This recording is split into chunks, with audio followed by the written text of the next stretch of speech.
दीप नहीं तो कैसी ज्योति। आदित्य की किसी बात पर पत्नी से चिकचिक हो गई।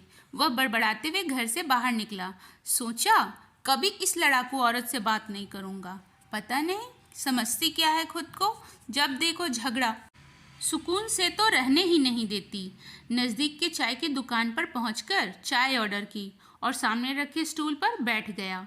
तभी आदित्य को अपने से किसी बड़े इंसान की आवाज़ सुनाई दी। इतनी सर्दी में घर से बाहर चाय पी रहे हो? गर्दन घुमाकर देखा तो पीछे के स्टूल पर एक बुजुर्ग बैठे थे।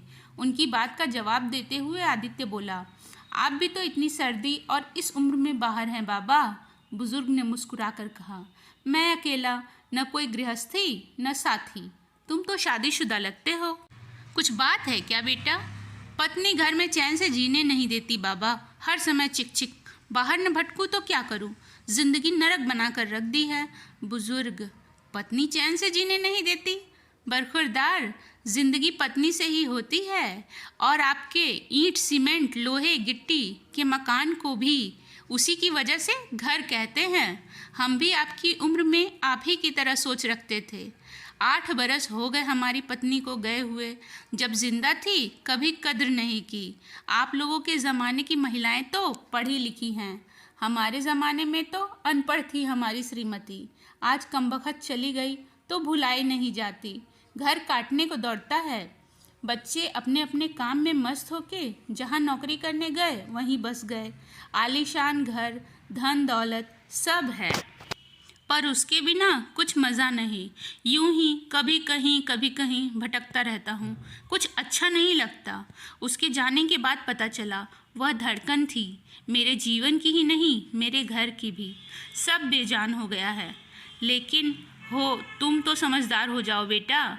जाओ अपनी ज़िंदगी खुशी से जी लो, वरना बाद में पछताते रहोगे मेरी तरह। बुजुर्ग की आंखों में दर्द और आंसुओं का समंदर था।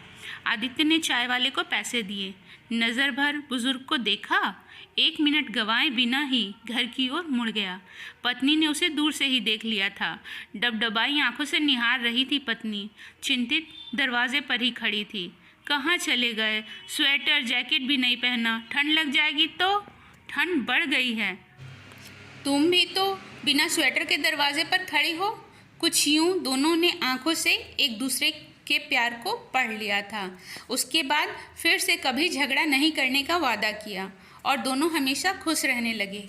कई बार हम लोग भी अपने जीवन में इसी तरह की गलतियां कर बैठते हैं। सिर्फ पत्नी ही नहीं, माँ बाप, चाचा ताऊ, भाई बहन या अजीज़ दोस्तों के साथ ऐसा क्रोध कर देते हैं जो सिर्फ हमको ही नहीं उनको भी कष्ट देता है। छोटा सा जीवन है, कहीं क्षमा करके कहीं क्षमा मांग कर हंसकर गुजार दें, क्योंकि ज़िंदगी के सफ़र में गुजर जाते हैं जो मुकाम वो फिर नहीं आते।